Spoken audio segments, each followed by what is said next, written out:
Olá, seja muito bem-vinda, seja muito bem-vindo ao podcast da Reunião de Estudos do Evangelho do Grupo Espírita Irmão Áureo.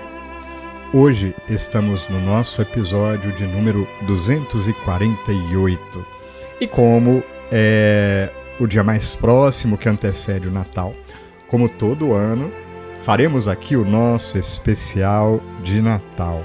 Então a gente vai interromper a sequência que a gente segue do livro, né? E hoje quem preparou a reflexão para nós foi o nosso querido Juninho, né?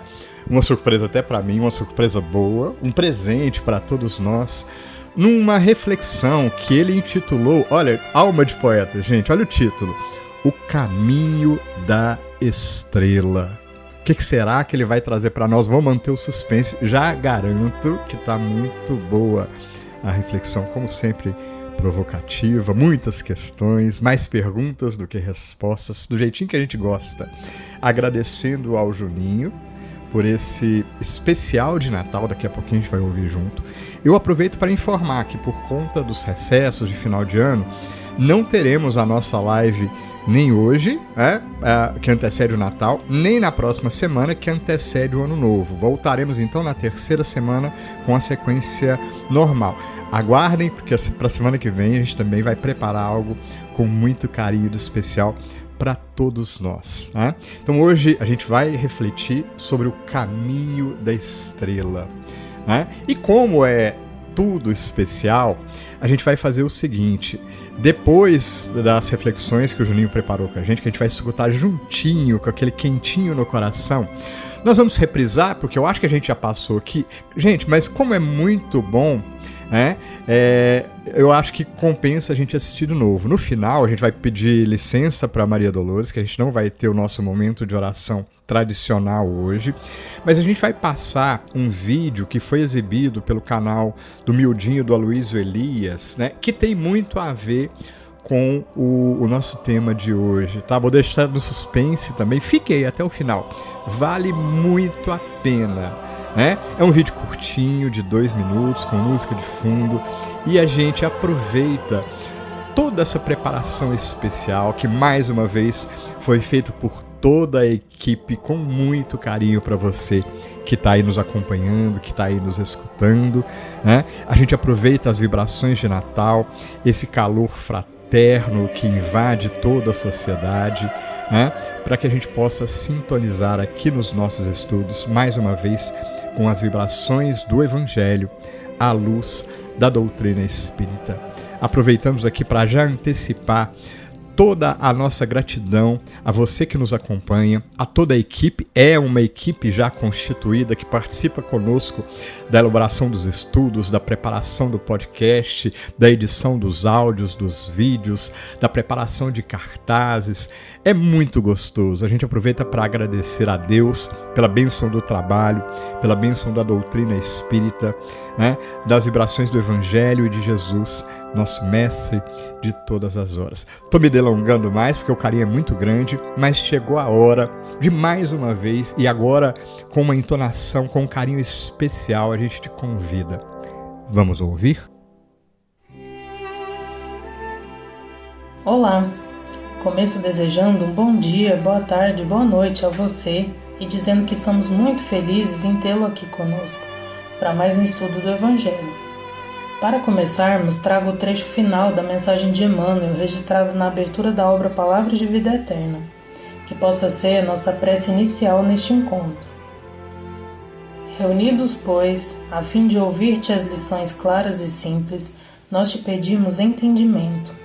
E lembrando-te a presença no monte, à frente da turba sequiosa de consolo e esperança, nós te suplicamos ainda inspiração e bênção, para que te possamos compreender e aproveitar o exemplo de amor e a mensagem de luz.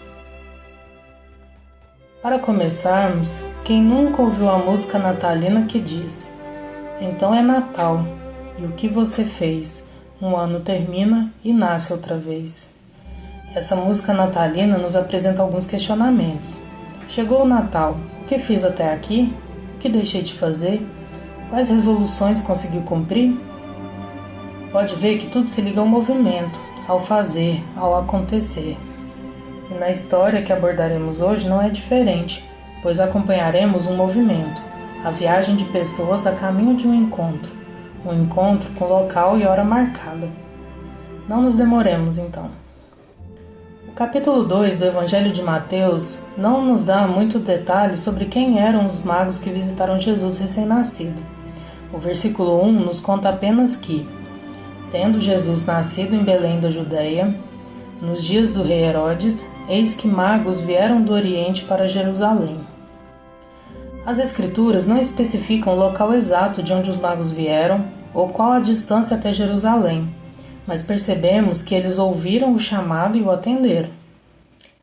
Onde está o rei dos judeus, recém-nascido? Pois vimos sua estrela ao despontar e viemos reverenciá-lo, anunciaram os magos. Pensemos, quantas vezes recusamos os chamados mais altos e claros da espiritualidade? Bastará dizer, sou cristão, para que alguém seja um seguidor do Cristo? Procurai os verdadeiros cristãos e os reconhecereis pelas suas obras. Assim diz o item 16 do capítulo 18 do Evangelho segundo o Espiritismo. Irmãos, nos dizemos cristãos, mas negamos um pedido de direção a um pedestre, ou ser o ombro amigo de um doente. Não digo isso para nos lastimarmos pelas oportunidades declinadas, mas sim para que nos abramos para o que está por vir. Tiago 2,17 deixa bem claro que, assim também a fé, se não tiver as obras, está morta em si mesma. Se a fé, que é o nosso combustível nos dias tempestuosos, está morta, como esperamos atravessar o mar revolto das adversidades? Faz-se necessário pormos em prática esse movimento de ação, de transformação do nosso mundo íntimo, do nosso núcleo doméstico, da nossa comunidade, sendo assim testemunhas da jornada do Cristo, assim como os magos foram. Continuando a história dos magos, Herodes, o rei daquela época, não ficou feliz em saber da chegada de um rei dos judeus. Mateus nos relata nos versículos 3 e 4 que o rei Herodes, ouvindo isso, perturbou-se e com ele toda Jerusalém, e reunindo todos os principais sacerdotes, escribas e anciãos do povo, informaram-se junto a ele sobre onde haveria de nascer o Cristo. Gente, quantas vezes não perturbamos todo o nosso derredor por conta de uma insegurança ou algo que fira nosso ego? A mente é o terreno onde a realidade começa a se projetar. Quando nos deixamos levar pelos pensamentos conturbados, começamos a ter reflexos no mundo material. Na obra Pensamento e Vida, ao falar sobre obsessão no capítulo 27, Emmanuel nos diz que, quanto mais nos rendamos a essa ou aquela ideia, no imo de nós mesmos, com maior força nos convertemos a ela, a expressar-lhe os desígnios. É assim que se formam estranhos desequilíbrios, que, em muitas circunstâncias, concretizam moléstias e desalento, aflição e loucura, quando não plasmam a crueldade e a morte. No relato de Mateus, vemos que Herodes, em algum momento, apresentou pensamentos conturbados ao receber a notícia da vinda do Cristo. Ao final do capítulo 2, no versículo 12, os magos foram advertidos a não retornarem a Jerusalém, como Herodes os havia instruído. E, sendo advertidos em sonho, para não retornarem à presença de Herodes, regressaram para a sua região por outro caminho, relata Mateus. Mais adiante, no versículo 13, José também foi advertido em sonho. Diz assim: Eis que um anjo do Senhor apareceu em sonho a José, dizendo: Levanta-te, toma a criancinha e sua mãe, e foge para o Egito. Permanece lá até que eu diga, pois Herodes há de procurar a criança para matá-la. Voltando ao capítulo 27 da obra Pensamento e Vida, Emmanuel nos explica que esses pensamentos conturbados muitas vezes começam com pequenos focos em nossa atenção, quando diz: hoje é um pingo de sombra, amanhã linha firme, para depois fazer-se um painel vigoroso, do qual assimilamos apelos infelizes que nos aprisionam em turbilhões de trevas. Em quantos momentos nos deixamos levar por pensamentos negativos? Pensamentos muitas vezes esquecíveis, mas que, por repetição de ideia, encheram nosso coração de amargura. Não nos lastimemos pelo pingo de sombra que projetamos, mas sim animemo-nos pelos raios de luz que poderemos emitir. Veja como Emmanuel conclui o capítulo. Dar novo passo à mente pelo estudo, que é leve, e consagrar-se em paz ao serviço incessante é a fórmula ideal para libertar-se de todas as algemas, pois que, na aquisição de bênçãos para o espírito e no auxílio espontâneo à vida que nos cerca, refletiremos sempre a esfera superior, avançando, por fim, da cegueira material para a luz divina da divina visão. Então aspiremos emitir essa luz divina daqui adiante. Dando continuidade à história dos magos, após conversarem com Herodes, os magos seguiram seu caminho, conforme nos relata nos versículos 9 e 10. Depois de ouvirem o rei, partiram, e eis que a estrela que viram ao despontar os precedeu, até se deter, após a chegada, sobre o local onde estava a criancinha. Vendo a estrela, alegraram-se com grande e imenso júbilo. Sentindo a alegria dos magos ao chegarem ao seu destino, me pus a pensar no que os motivou a procurar o Cristo. O texto de Mateus nos conta que eles tinham ciência da profecia da chegada do guia que apresentará o meu povo, Israel, conforme relata o texto. Pensando a respeito, é possível sentir que o contato com essa informação desencadeou essa vontade de ir ao encontro do Cristo. Seria por simples curiosidade? Não acredito que valha o preço da viagem. Seria por ciência? Seria por fé? No Evangelho segundo o Espiritismo, capítulo 25, item 2, temos uma reflexão que pode nos auxiliar. Diz assim: na infância da humanidade, o homem só aplica a inteligência à cata do alimento, dos meios de se preservar das intempéries e de se defender de seus inimigos. Deus, porém, lhe deu, a mais do que outorgou ao animal, o desejo incessante do melhor, e é esse desejo que o impele à pesquisa dos meios de melhorar a sua posição, que o leva às descobertas, às invenções, ao aperfeiçoamento da ciência, porquanto é a ciência que lhe proporciona o que lhe falta. Pelas suas pesquisas, inteligência se lhe engrandece, o moral se lhe depura. As necessidades do corpo sucedem às do espírito. Depois do alimento material, precisa ele do alimento espiritual. É assim que o homem passa da selvageria à civilização. O desejo incessante do melhor, essa faculdade, chamemos assim, que nos impele a movimentar sempre adiante. E Jesus, vindo de um orbe extremamente elevado quando comparado ao nosso, dotado dessa energia de aperfeiçoamento, quem resistiria a buscá-lo? Nós resistimos, quando optamos pelas más inclinações, quando renegamos o trabalho que nos é ofertado, quando nos recusamos a nos abrir à mudança. Quando agimos assim, confirmamos que ainda estamos na infância da humanidade, que o texto citado nos diz. Nesses momentos, irmãos, toda a ajuda necessária é dada a nós.